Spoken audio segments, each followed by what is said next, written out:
മുഖ്യമന്ത്രി പിണറായി വിജയനും അതുപോലെ അദ്ദേഹത്തിൻ്റെ നിർദ്ദേശപ്രകാരം ബംഗളൂരുവിലേക്ക് കുതിച്ച മുസ്ലിം സ്നേഹം നിറഞ്ഞു തുളുമ്പുന്ന നേതാക്കളായ എ റഹീമും കെ ടി ജലീലും നാണം കെട്ട് പുറത്തിറങ്ങാൻ കഴിയാതെ നിൽക്കുകയാണിപ്പോൾ.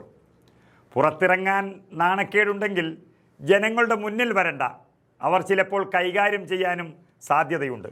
അതുകൊണ്ട് സിദ്ധാരാമയ്യയും കോൺഗ്രസ് സർക്കാരും പുറത്തുവിട്ട കാര്യങ്ങളും മുഖ്യമന്ത്രി സിദ്ധാരാമയ്യ വാർത്താസമ്മേളനം നടത്തി പറഞ്ഞ കാര്യങ്ങളും ഒന്ന് ശ്രദ്ധയോടെ കേട്ട് പഠിക്കണം.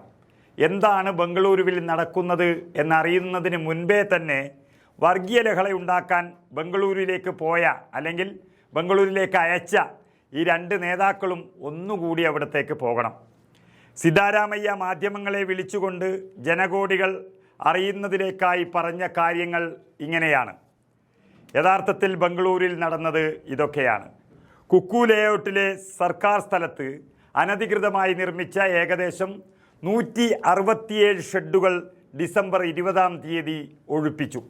സർക്കാർ ഭൂമിയാണെന്ന് എല്ലാവർക്കും ഒരുപാട് തവണ നോട്ടീസ് നൽകി ഒഴിയാൻ നിർദ്ദേശിച്ചിരുന്നുവെങ്കിലും അവർ ഒഴിഞ്ഞില്ല.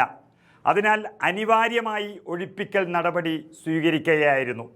കഴിഞ്ഞ ദിവസം ഭവനമന്ത്രി സമീർ അഹമ്മദ് ഖാനും പൊളിറ്റിക്കൽ സെക്രട്ടറി നസീർ അഹമ്മദിനുമൊപ്പം സ്ഥലം താൻ സന്ദർശിച്ചു. ഡെപ്യൂട്ടി മുഖ്യമന്ത്രി DK ശിവകുമാറും ഉദ്യോഗസ്ഥരോടൊപ്പം ആ സ്ഥലത്തെത്തി. ഈ പറയുന്ന സ്ഥലത്ത് മാലിന്യ നിർമ്മാർജ്ജനത്തിനായി ജില്ലാ കലക്ടർ 15 ഏക്കർ ഭൂമി മുനിസിപ്പാലിറ്റിക്ക് കൈമാറിയിരുന്നു. ആ ഭൂമി മുനിസിപ്പാലിറ്റിയുടെ കൈവശത്തിലാണ് ഇപ്പോഴും ഉള്ളത്.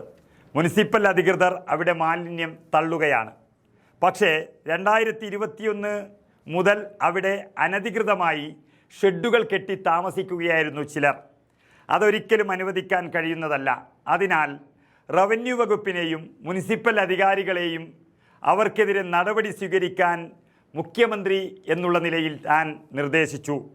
തഹസിൽദാരെയും മറ്റുത്തരവാദിത്തമുള്ള ഉദ്യോഗസ്ഥരെയും അവരുടെ അറിവില്ലാതെ ഇത്തരം കാര്യങ്ങൾ നടക്കാനാവില്ല എന്ന് താൻ ഓർമ്മിപ്പിച്ചു. കുറ്റക്കാർക്കെതിരെ നടപടി സ്വീകരിക്കും. ഇത്തരം സംഭവങ്ങൾ ആവർത്തിക്കപ്പെടാതിരിക്കാൻ വേണ്ടിയാണ് ഇത് ചെയ്തത് എന്നും സിദ്ധാരാമയ്യ വ്യക്തമാക്കുകയാണ്. സർക്കാർ ഭൂമിയിൽ യാതൊരു കാരണവശാലും അനധികൃത കയ്യേറ്റം അനുവദിക്കരുത് എന്ന് ബന്ധപ്പെട്ട എല്ലാ ഉദ്യോഗസ്ഥർക്കും താൻ കർശന നിർദ്ദേശം നൽകി. അനധികൃതമായി വീടുകൾ നിർമ്മിച്ചാൽ അതിന് ബന്ധപ്പെട്ട ഉദ്യോഗസ്ഥർ ഉത്തരവാദികളായിരിക്കും. അതെല്ലാം നിയമം പോലെ എല്ലാം ചെയ്തു.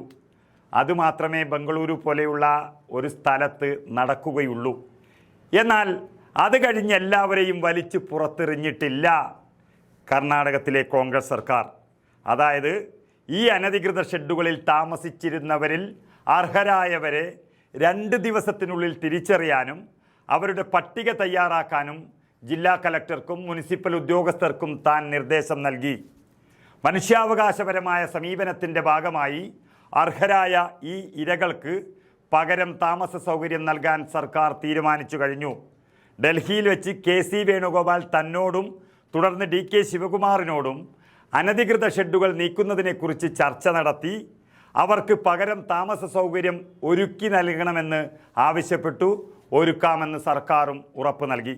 ഗ്രേറ്റർ ബംഗളൂരു അതോറിറ്റിയുടെ കമ്മീഷണർ അതുപോലെ നഗരവികസന വകുപ്പിൻ്റെ സെക്രട്ടറിക്ക് ഇതിൻ്റെ ഭക്ഷണം, താമസം, താൽക്കാലിക മേൽക്കൂര എന്നിവ ഒരുക്കാൻ നിർദ്ദേശവും നൽകി. 3 ഭാഗങ്ങളിൽ ഇത്തരം സൗകര്യങ്ങൾ എല്ലാം ഒരുക്കി.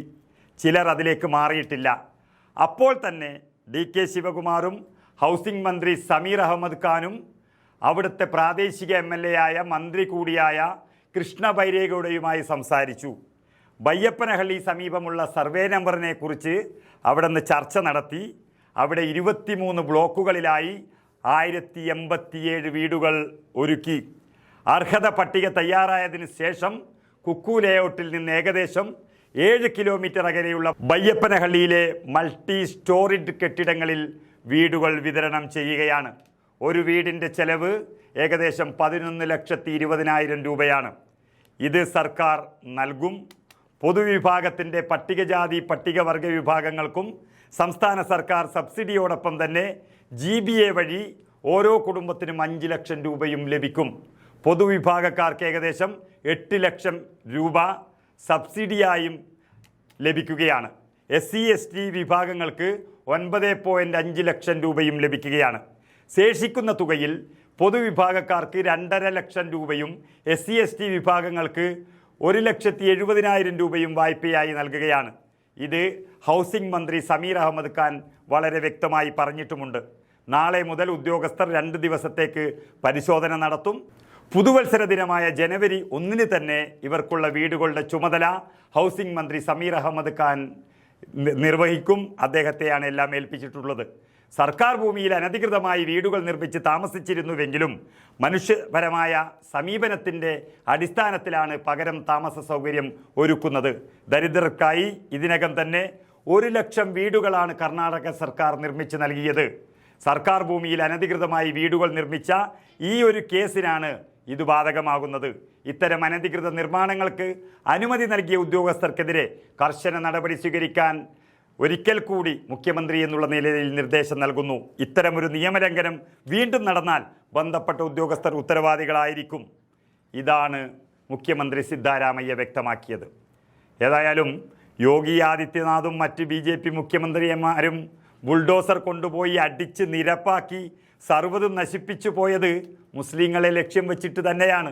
അതിനെതിരെ ഒരക്ഷരം മിണ്ടാതിരുന്ന പിണറായി വിജയൻ കർണാടകയെ നോക്കി കരഞ്ഞത് വല്ലാത്തൊരു കരച്ചിലായിപ്പോയി.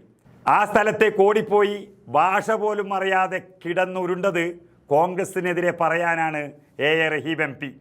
ജലീൽ പിന്നെ പച്ചക്കള്ളം പറഞ്ഞ് തന്നെ രാഷ്ട്രീയത്തിൽ ജീവിക്കുന്ന ഒരാൾ കൂടിയാണ്. ഏതായാലും മാനവും മര്യാദയും ഉണ്ടോ എന്ന് ചോദിക്കുന്നില്ല. തെറ്റ് പറ്റിപ്പോയി എന്നുറപ്പായ സ്ഥിതിക്ക് ആ ഭൂമിയിലേക്ക് തന്നെ ഒന്ന് വീണ്ടും പോയി പൊട്ടിക്കരയുകയെങ്കിലും ചെയ്യുക. അതാണ് വേണ്ടത് സഖാക്കളെ. ഒരു കാര്യം ഉറപ്പ്, ഇങ്ങനെ ഒരു കള്ളപ്പരിപാടിക്ക് പദ്ധതിയിട്ടതിന് സിദ്ധാരാമയ്യയുടെയും കർണാടക കോൺഗ്രസ് സർക്കാരിൻ്റെയും നല്ല മനസ്സ് കാണാതെ പോയതിൽ മനസ്സിലെങ്കിലും 1000 തവണ മുഖ്യമന്ത്രി മാപ്പ് പറഞ്ഞു കഴിഞ്ഞു എന്നുള്ളതാണ് സത്യം.